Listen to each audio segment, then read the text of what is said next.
Now, folks, Nicola Sturgeon has become Scotland's longest-serving First Minister this week, with 7 years and 187 days in office under our belt. Sturgeon has now outlasted all of our predecessors, including, of course, former friend and one-time mentor, Alex Salmond.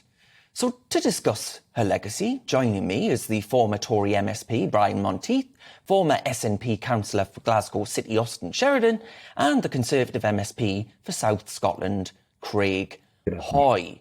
Austin, can I start with you, please? What do you actually think Nicola Sturgeon has to actually stand up and say, I'm actually proud of what I've delivered for Scotland? Yeah, I think if you look at things like the baby box, which we've delivered, which will help new parents, I think that's been good. I think increasing the number of free childcare to help support parents, doubling the Scottish Children's Payment, putting money in people's pockets during times of need. I think it's the social policies that I'm most proud of that Nicola Sturgeon has managed to achieve. So, Craig, that sounds pretty impressive to me. What have you Scottish Tories been doing? Nicky Sturgeon sounds like she's really onto something there. I think, Darren, the only achievements of the First Minister are winning elections. If you look at everything else in Scotland, schools, hospitals, roads, railways, ferries, jobs, the tax system, it's a litany of failures. And what Nicola Sturgeon has successfully managed to do is to fight elections here in Scotland on the question of the Constitution. But actually, if you look at what Alex Salmond, her predecessor, said last week, he said that her delivery is awful and that she was using the Constitution as, and I quote, a political shield in order to hide from her record in office. So I think when you look back at the 7.5 years that Nicola Sturgeon has governed Scotland, on all the key indicators, education, health, and take Scotland's drugs death crisis, for example, it is absolutely shocking. So, I mean, you can point to the baby boxes perhaps as one small policy innovation, but on those big asks, those big tasks, the SNP has singularly failed, not just for the last 7.5 years, but for the last 15 years. Brian, do you think Scotland is fundamentally less free thanks to Nicola Sturgeon's 7.5 years in office? Well, I think the evidence shows that Scotland has been less free. Certainly during the COVID pandemic, the lockdowns were longer, the restrictions were larger, and there's no other way of measuring it that Scotland was locked up by Sturgeon far more than England was by Boris Johnson. But that's not going to be our legacy. Our legacy is going to be that she made education her priority, and clearly that priority has now been abandoned. Trying to ensure our schools would be improved is a target that no longer is given the importance it was. And that, I think, when we look back at measuring what has been achieved in power, will be the biggest nail in her coffin. OK, Austin, you mentioned there how Nicola Sturgeon has a record to be proud of, but it can't be that good of a record, can it, given that you actually left the SNP? No, I'm actually a member of the SNP, Darren. I'm still a member of the SNP. I did leave the SNP previously in order to fight for a pro-independence majority in the Scottish Parliament. That is true. But then I have since returned my membership. In terms of everything that has just been said there, especially when it comes to the lockdown, what we have to remember, it was only a year ago that Nicola Sturgeon won re-election as Scotland's First Minister, got the highest number of votes that any party leader has managed to achieve and got the highest percentage. And that was during Nicola Sturgeon's response to the COVID pandemic. So clearly the people of Scotland had confidence in Nicola Sturgeon's approach. Do you think they've got confidence over the ferry scandal? There's definitely issues to be sorted out there. I mean, and Nicola Sturgeon doesn't shy away from that either. I mean, of course there are issues that have to be sorted out, and I hope that Nicola Sturgeon will be prompt and will be quick at getting those issues sorted out. Every government has issues, but overall, the Scottish public do have confidence. It was only a matter of weeks ago the SNP achieved their best ever local government election results. After being in government since 2007, a remarkable achievement. So, Craig, Austin's right there, isn't he? I mean, Boris Johnson's certainly got his problems, hasn't he?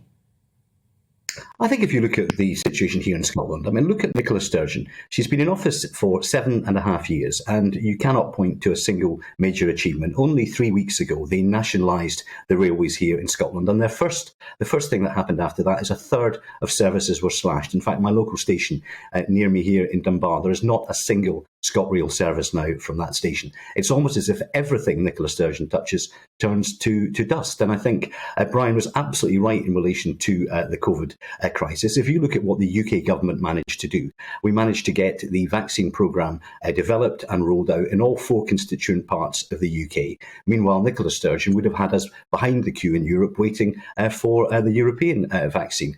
Across the board, she makes the wrong call, and I absolutely agree with Alex Salmond that on these fundamentals, she's hiding from the electorate, and that's why she continues to talk about the Constitution, because it's the only thing she has to offer. It's the only red meat she has to offer to the SNP's supporters, because if they were to look at her record on trains, on roads, schools and hospitals, it's pretty disastrous. Brian Monteith, I wonder if you can set out briefly, if you would, what actually Nicola Sturgeon's legacy tells us about what an independent Scotland would actually look like.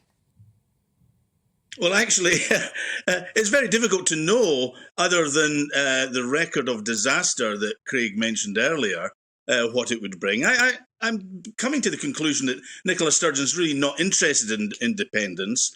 She's certainly not interested in running Scotland well, given what's happened in drugs and education and well, housing. Brian, I think Austin would agree with you. I think Austin would agree. The likelihood is that all she's really interested in is maintaining power for her and her coterie. And the way she does this is essentially dividing and ruling against the unionists. But the good news is that we can look at the results and see that, in fact, what has happened is that many of the parties have got together and held their noses and supported each other so that they can remove the SNP from running the council. So despite the SNP having a good result, they've seen councils taken away from their control because unionists are at last getting their act together and saying, we have to support being anti-SNP. And that is encouraging for the future of Scotland. And Austin, fundamentally, the British people, the Scottish people even, there aren't opinion polls showing that there is an overall majority in support of Scottish independence. Isn't it time to start focusing on the healthcare issues, on the education issues? Really, really important. You don't have to do one and not do the other. At the end of the day, the people of Scotland elected the largest pro-independence majority of Parliament that we've seen since 1999. The people of Scotland voted for MSPs on the promise of delivery of a referendum. We're all Democrats here, so we should respect the democratic decision of the Scottish people and allow them to make a choice. But I find it really interesting about how our Conservative members here continually talk about the constitutional matter when during a local council election campaign, the Tory leaflets were saying, let's stop the SNP, stop independence. Local councils are not going to decide the constitutional future of our country. OK, I'll let Craig briefly come back to that. Got defeated.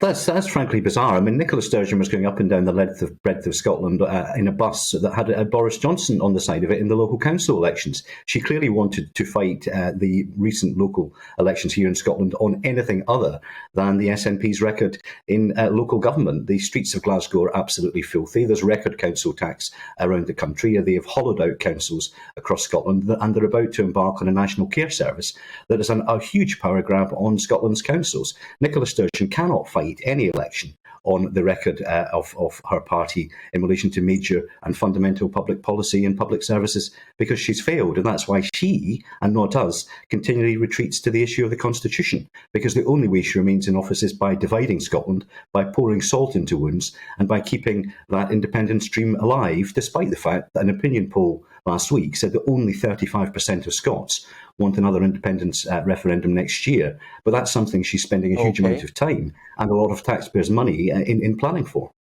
Well, brilliant. Well, we'll agree to disagree, won't we? Brian Monteith there, and the former SNP councillor for Glasgow City, Austin Sheridan, and the Conservative MSP for South Scotland, Craig Hoy. Thank you very much for your time, gents.